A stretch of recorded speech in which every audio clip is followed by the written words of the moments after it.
So, ever have one of those moments when you are so nervous that you want to hide? I mean, even when there is really no reason to be worried? Something so commonplace, something that people do every day without the prospect of injury, yet it still could cause potential illness. I did, and I felt terrified. A brief history. I met Bonnie while volunteering on a conservation project that turned into massive drama and several weeks of serious discomfort. I acted like an idiot, and Bonnie went home. After a few years, Bonnie returned, and I was terrified to see her, mainly because I knew I had acted like a jerk and knew that if she ignored me and never talked to me again, she would not be in the wrong. Bonnie did not ignore me. She greeted me with open arms and big, enthusiastic hugs. Much to my surprise, Bonnie and I got along great and were inseparable for the time that she was there. Eventually, we became a couple. She even moved in with me. It did not seem to matter what we were doing. We always laughed and had fun. It was still so comfortable and happy. Well, after Bonnie trusted me that I wasn't going to be a jerk. Bonnie and I had been together for 2 years. Those were 2 years of fun and joy with Bonnie. Those were also 2 years of constant questioning about Bonnie by everyone in my family. It was like I was living with bloodhounds, the way they sniffed out anything that I was trying to keep on the down low. My sister, my mother, both my grandmothers and grandfathers. That's right, I didn't have peace in Costa Rica either. My favorite Aunt Bibi, and all my friends at home. I had introduced Bonnie to a few friends who came to visit, but I made sure to keep her away from my grandpa Ernesto, because he would be able to tell, and then tell he would. I mean everyone. Eventually, I was worn down. Bonnie never pushed to meet my parents, and I never pushed to meet hers, though they sounded interesting. The push came from my family, and friends, and possibly my house pets.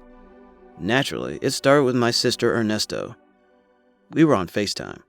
"How are things in paradise?" Ernesto asked me. "Great. You should see it. It's gorgeous here," I said, happy to see my sister's face on the screen. "So, how is Bonnie?"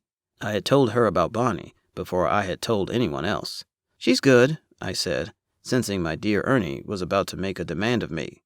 She did. "That's awesome.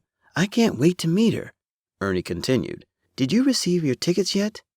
"Tickets?" I asked. "What tickets?" "Oh yes," Ernesto continued. "Everyone got together and contributed and purchased tickets for your visit home." "I haven't checked my email yet today," I said. That was nice for them to get me a ticket, as I usually purchased the ticket myself and told everyone when I would be home, which was often every 3 months. And she said tickets, as in more than one. "You mean a ticket, right?" "No, I meant tickets," Ernesto continued, "for you and Bonnie." "What?" I almost squeaked. "2 tickets," Ernie said. "One for you and one for Bonnie." She was smiling. "That's great. Thanks so much," I said. "I will let her know." "Awesome. I can't wait to meet her. Everyone is so stoked." Yes, so stoked. I am so sure. Naturally, Bonnie was fine with the trip. I was anxious. I was worried. Thoughts and worries raced through my mind. What if everyone back home didn't see how awesome Bonnie was? What if they didn't like Bonnie? What if she didn't like them? What if my mother said one of her embarrassing comments about her big guy? What if my father told her embarrassing stories about me? What if she didn't talk to anyone? What if she talked too much? What if I didn't speak to anyone? What if I never shut up? And who was going to pick us up at the airport? What were we going to talk about in the car? And on and on and on it went. After deep planning, Bonnie and I made our way to meet whoever was collecting us. When I spotted my father's car, I took a deep breath. My father and mother both jumped out of the car as if there were springs on their seats. My sister also leaped out. Apparently, there were springs in the back seat as well. "Bonnie," my mother said as she hugged Bonnie, possibly crushing her ribs. "We're so thrilled to see that you really exist." "You too," laughed Bonnie. "You're real," echoed Ernie as she grabbed Bonnie's bag while also hugging her. "So are you," Bonnie laughed, again hugging my sister, who had a gigantic grin on her face. "I am thrilled to meet you," Dad said. "Me too," Bonnie said. And so on it went. I didn't have to say anything, because my parents and sister were so interested in Bonnie. The ride home was filled with questions, mainly directed at Bonnie. which she answered with great humor. When we arrived home, my family might as well have carried Bonnie to our house. At the door, my father smiled at Bonnie and said, "Welcome." I didn't feel nervous anymore. The weeks that followed involved visits to my mother's parents, cousins, and about everyone that we knew. We had a great time. I wondered why I felt so anxious about Bonnie meeting everyone. One day, my sister and I drove out to get ice cream at the creamery. Bonnie decided to stay at the house and take a nap. It was nice to spend time with my sister. "I love her," Ernesto said, looking at me pointedly. "Huh?" I asked. Who was she talking about now?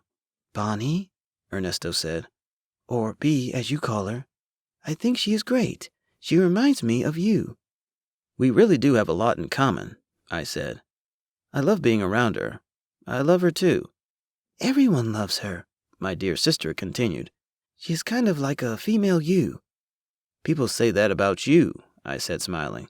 "That you are the girl version of me." "Well, no wonder I think she is so great," Ernie laughed. "She's like me." "I am thrilled that everyone likes her.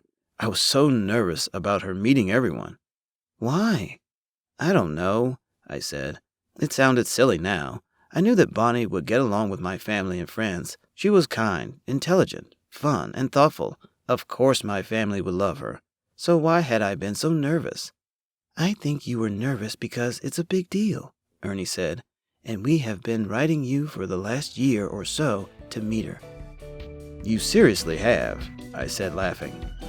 "I think it was the build-up that made you so anxious, and because you love us all so much, and you love Bonnie too, I think that you felt concerned that the people you love would not love each other." "I think that you're right," I said, smiling. "I usually am," Ernesto said, grinning the megawatt smile that she reserves when she has proven a point. And yes, she usually was right about everything. I felt relieved, and I understood why I felt relieved and why I had been so anxious before. I adored B. Still do. I love my family and friends. I still do. What I learned was that there is no need for anxiety when bringing loved ones together. From that point on, Bonnie traveled with me everywhere, no matter who we were going to meet. I was sure of that. Well, until Bonnie suggested that I meet her parents. Hey, thank you for watching. Please click on the right to subscribe if you liked the video.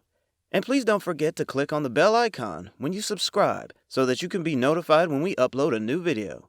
Watch more videos on the left, including our playlist. Thank you.